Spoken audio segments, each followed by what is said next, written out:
Bonjour, c'est un plaisir de partager avec vous l'initiative espagnole de lutte contre la stigmatisation et nous sommes heureux d'avoir la participation de Miguel Simón pour discuter ce sujet. Miguel Simón est le directeur médical et de la qualité de Clariane en Espagne. Miguel est docteur en psychologie. Aujourd'hui, à l'occasion de la Journée mondiale de la santé mentale, il va présenter la chaire contre la stigmatisation et le livre de microstigmates. Bienvenue, Miguel. Vous pouvez commencer la présentation. Bonjour, merci Anna, bonjour à tous, bonjour à toutes.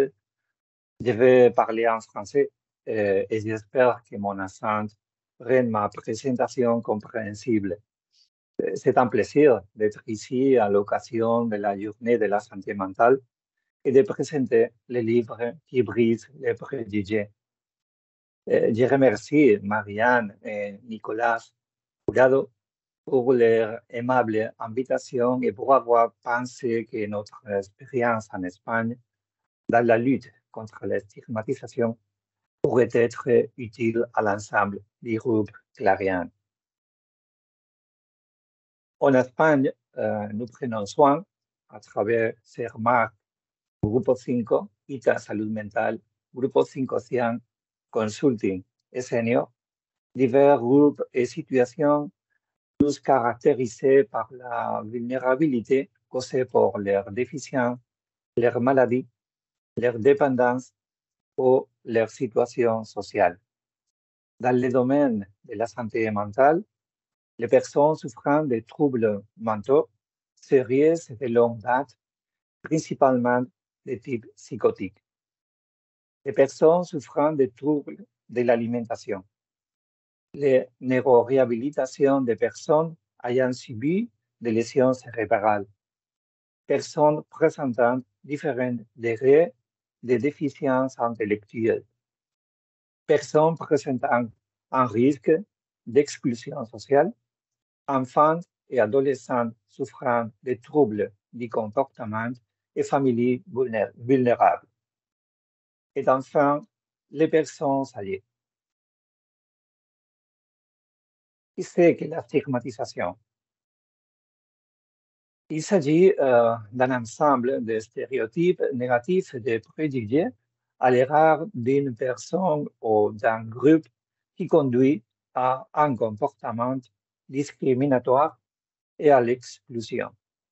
De plus, la personne concernée intériorise ces préjugés et se les applique à elle-même. Ces croyances et comportements conduisent à l'exclusion sociale et à la discrimination au travail en entravent les processus de rétablissement sur lesquels nous travaillons dans nos centres. Il touche particulièrement les personnes souffrant de troubles mentaux, les sans-abri et les personnes souffrant de déficiences intellectuelles. C'est pourquoi le Grupo 5 et l'Université Complutense de Madrid ont créé la chaire contre la stigmatisation en 2019. Il s'agit d'une plateforme de recherche, de communication, de diffusion et d'application des connaissances visant à améliorer la lutte contre la stigmatisation dans les groupes de population avec lesquels nous travaillons. Elle se caractérise par la transversalité de la recherche qui s'adresse à différents groupes, la production de connaissances fondées sur des données probantes, l'application des connaissances et de bonnes pratiques dans nos centres, la contribution sociale en mettant toutes les connaissances générées à la disposition de la communauté. En termes d'activités menées, la recherche. En voici des exemples. L'étude sur l'impact psychologique de COVID est l'une des plus citées au niveau international sur ce sujet. Enquête nationale sur la stigmatisation. Il s'agit de la première enquête réalisé en Espagne qui compare la situation des personnes souffrant de troubles mentaux, de déficiences intellectuelles et de sans-abri. Conférences sur des sujets variés, tels que art et stigmatisation et médias. Des prix. Mémoire de maîtrise sur les stigmatisations, communication sur les stigmatisations.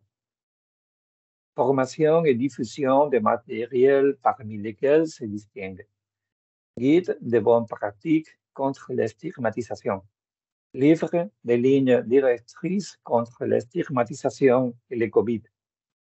La chaire est également un centre collaborateur de l'Organisation panaméricaine de la santé pour la formation sur les stigmatisations en espagnol.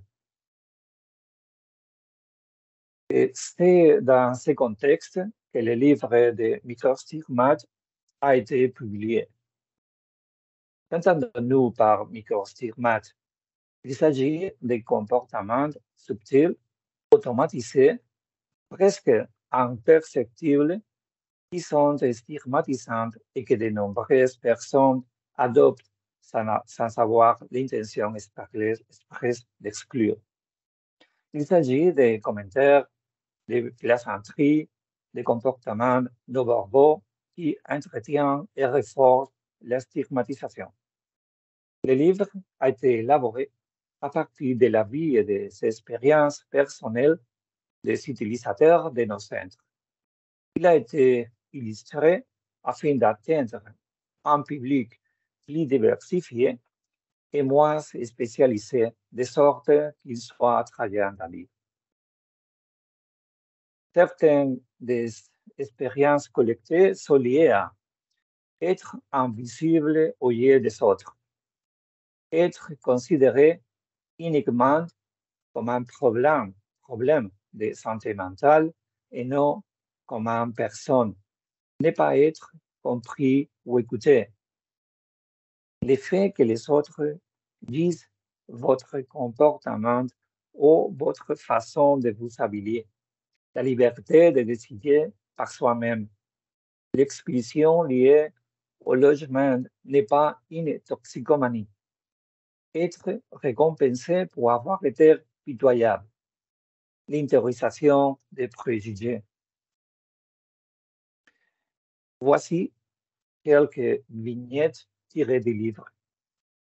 Il n'est pas disponible qu'en espagnol, mais nous essayerons de créer une version anglaise l'année prochaine. Il n'est pas facile de changer notre regard sur certaines personnes ou certains groupes. Nos préjugés sont des façons de penser et de juger bien ancrées. Espérons y contribuer avec ce livre qui nous fait prendre conscience de ces préjugés. Je termine par quelques mots de l'illustratrice Annabelle Lopez. Ce n'est qu'avec de la tendresse que nous transformerons le monde. Merci.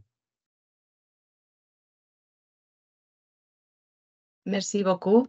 J'ai des questions à propos du projet parce que je crois que c'est très intéressant, la chaire contre la stigmatisation. Quelle est l'origine de la chaire contre la stigmatisation? La chaire est née de la nécessité d'un objectif commun, générer un changement des regards de la société sur les personnes qui souffrent d'une plus grande stigmatisation. L'intérêt de l'université est d'y parvenir en promouvant la recherche appliquée et la formation. Et l'intérêt du groupe 5 est de promouvoir l'intégration des groupes qu'il sert, en changeant les conditions sociales dans lesquelles il opère. C'est intéressant. En comment les connaissances de la chaire sont appliquées dans les centres? Par exemple, les microstigmates ou les livres ou les journaux que vous organisez. d'une part, en formant les professionnels et d'autre part, en appliquant les matériels ici de la recherche et en les mettant à la disposition de tout le monde. Les matériels sont gratuits. C'est intéressant. Bon, c'est fini. Nous vous prions d'arrêter, madame, monsieur. Au revoir. Merci bien, Anne. Au revoir, Miguel. Au revoir à tous, à toutes. Bonjour.